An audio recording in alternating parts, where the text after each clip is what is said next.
Isa ka ba sa mga content creators o nagtatry mag-YouTube automation pero parang walang nangyayari? Yung tipong kahit na sobrang pinaghirapan mo yung paggawa ng video mo pero walang nanonood kaya ang bababa ng views, walang engagement, hindi umaangat yung subscribers kaya hanggang ngayon hindi ka pa rin monetize sa YouTube. Believe it or not, Lodi, yung pinagdadaanan mo ngayon ay normal lang. I remember 2 years ago nung nag-uumpisa pa lang ako sa YouTube automation, hindi naman talaga ako tumitingin sa analytics kaya wala akong kalam-alam kung ilan yung nanonood sa video ko. Ang goal ko lang that time ay ma-share kung ano yung mga ginagawa ko sa cellphone ko dahil nga libangan ko lang ang gumawa ng content. Pero I never expected na ganito ang mangyayari sa buhay ko ngayon. Sa totoo lang hanggang ngayon hindi pa rin ako makapaniwala na natamasa ko na to lahat ng dahil lang sa content creation. Simpleng libangan lang noon pero ito ang nagpabago sa buhay ko at ng pamilya ko ngayon. Hindi ko sinasabing wag ka ring tumingin sa analytics mo. Ang point lang ng video ko na to ay wag kang ma-pressure sa numbers kapag gumagawa ka ng content. Bagkus gawin mo ito bilang passion at art kung saan ang tanging goal mo lang ay ma-share ang iyong creativity sa buong mundo. Dahil pag minahal mo ang content creation, the views and revenue will follow and nothing can stop you. Yan ang tinuturo ko sa aming community kaya karamihan dito ay nakafocus sa passion at art sa paggawa ng content, self-improvement at consistency. Kaya kung interesado kang mag-join at matuto, i-message mo lang ako sa aking FB or pumunta ka sa website na to.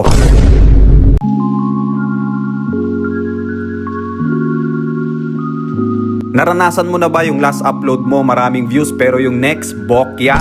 Hindi ka pa shadow ban, Lodi, papunta ka pa lang doon. Kaya narito ang 3 bagay na dapat mong gawin kapag ka nangyari yan sa'yo para tuloy-tuloy ang pagbibilang ng revenue, so stay tuned. Okay, reason number 3, lack of discoverability. Pwede mo pang isalba yung SEO ng video mo kahit na uploaded na yan. I-edit mo lang yung title, gamitin mo yung mga suggested hashtag ni YouTube, binibigay na nga sa'yo eh. I-double check mo rin yung description tsaka yung mga tags. Dapat dyan walang mga misleading metadata. Pangalawa, poor retention at CTR. Kung nag-viral yung previous video mo, gamitin mo yung format na yon para sa next upload mo. Ang iibahin mo lang ay yung script ng CTA at hook, tsaka dapat yung thumbnail mo minimalist style. Pangatlong reason ay baka bumababa na yung channel trust mo. Kaya make sure na naka-unlock na lahat ng features ng channel mo at fully verified na yan. Tandaan, wag kang magdi-delete ng video kapag ka may 0 views dahil minsan delay lang ang impression yan. Tulad ng tinuturo ko sa mga members ng community namin, chill lang sila kaya yung results, paldo. Sana all.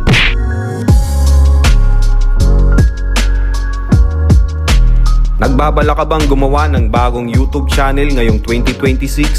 Teka lang, Lodi, wag kang padalos-dalos. Panoorin mo muna to kung paano ang tamang paggawa ng YouTube channel. Yung hindi ka agad shadow ban para malaki ang chance na ma-monetize. So stay tuned mga Lodi. Okay, first step, pumunta ka sa youtube.com. Siyempre, blanco pa yan kasi nga wala ka pang account. Meron dito sa gilid na sign in, pindutin mo yan. Mapupunta ka sa part na to. Kung meron kang lumang Gmail account, mas okay, yun na lang ang gamitin mo. Pero kung wala talaga, pindutin mo tong create account. Umili ka kahit ano dito sa 3 at get a Gmail address. Fill upan mo lang yung pangalan, birthday, at pumili ka ng email address na gusto mo. Or create your own Gmail address. Pag okay na, bumalik ka sa YouTube at meron ka nang makikita ditong icon. Pindutin mo lang yan at create a channel. Lagyan mo ng profile picture, channel name at channel handle. Depende sa niche mo. Hit create at ayan, meron ka ng YouTube channel. Huwag ka muna mag-upload. Mag-warm up ka muna for 15 days. Manood ng mga YouTube videos at makipag-engage. Shoutout nga pala sa isa naming member sa community na nag-grind, nag-focus. Kaya itong resulta for 7 days. Sana all, Lodi.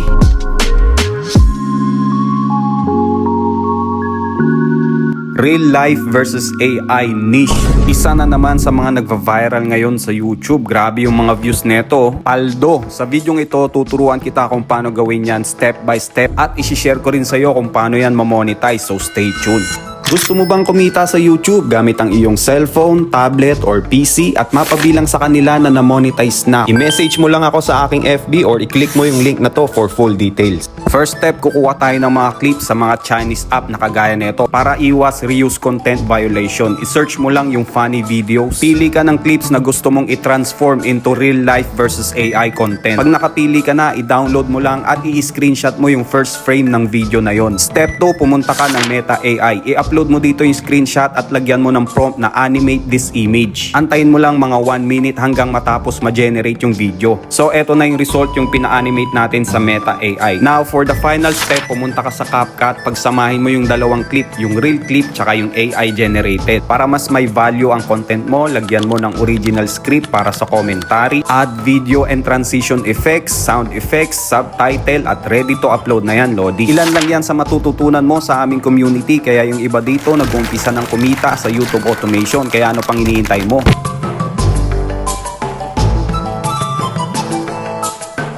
Nagtataka ba kayo kung bakit puro Pinoy ang nanonood sa YouTube channel nyo?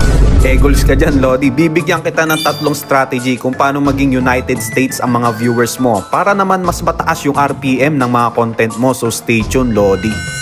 Una, syempre dapat English ang content mo. Pero hindi lang to yung basta-basta English lang, mga Lodi. Dapat dito may Western humor kapag gagawa ka ng script or voice over sa mga video mo. Pangalawa, never show or reveal your channel sa kahit anong social media platform. Kaya itong Coco Pinas lang yung lagi kong pinapakita kasi yung iba kong faceless channel ay US-based audience ang mga yon. Pangatlo, ito pinaka-effective to, hindi to tinuturo ng iba. Gamitin mo ang Google Trends para i-search ang mga trending topics sa US in the past 7 days. Dito ka makakakuha ng idea kung ano yung mga ilalagay mo sa content at script ng mga video mo. Malaking tulong to para maka-attract ka ng US-based audience. Pag nagawa mo lahat yan ng tama, mga 1 buwan makikita mo yung resulta sa YouTube studio mo. Tulad ng mga members sa community namin na ang tataas ng US-based audience kasi sinunod nila ng maayos. Kaya yung iba dito, paldo, sana all, Lodi.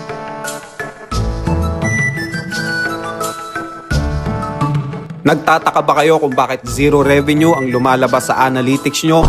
Pati yung views hindi nag-a-update, mag-iisang linggo na. Okay, papaliwanag ko sa inyo kung ano nangyari dyan at bibigyan ko kayo ng tips kung ano yung gagawin mo para tuloy-tuloy yung revenue ng channel mo, so stay tuned.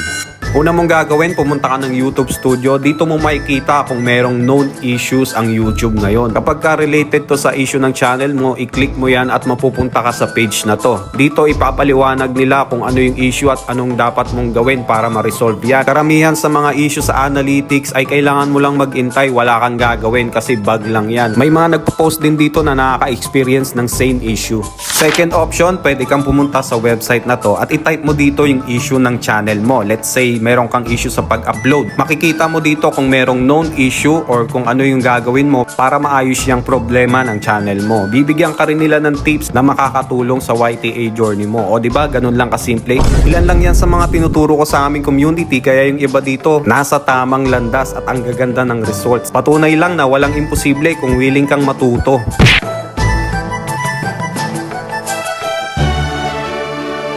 Itong channel na to, guys, walang million views, once a week lang mag-upload pero halos 6 digits ang revenue. Ganyan kapaldo sa long form videos, kaya narito ang top 3 long form niche ngayong 2026 na pwede mong pagkakitaan, so stay tuned. Top 3, AI Bed ASMR. Grabe humakot ng views to, mga Lodi, kasi nga bagong niche pa lang. Ito yung mga weird beds na AI generated. Napaka-creative ng mga creators nito. Karaniwan tong ginagawa sa Veo 3. Ayan o. Top 2, AI Horror Short Film. Ito yung mga nakakatakot at nakakagulat na AI generated video. Parang pang movie yung visuals nito, kaya maganda panoorin, eye-catching, mataas ang retention. Dito mo magagamit ang pagiging visual storyteller mo. Bago tayo mag-proceed sa top 1, congrats nga pala sa aming top performer this week na naka 12M views in 3 days, kaya na-monetize at kumikita na. Deserve mo yan, Lodi. At ang top 1 ay interviewing animals. Gawa rin to sa AI. Ito yung ini-interview yung iba't ibang uri ng mga hayop. Napaka-entertaining nitong panoorin. Patok sa lahat ng uri ng audience. Kaya ang lakas humatak neto ng views. So, sana all. Daily uploads tayo dito, mga Lodi, kaya huwag kakalimutan mag-follow, like, and share. Kung gusto mo naman matuto ng YouTube automation at ma-monetize kagaya nila, pumunta ka lang sa Facebook app ko, link in bio, or i-DM mo ako, Lodi.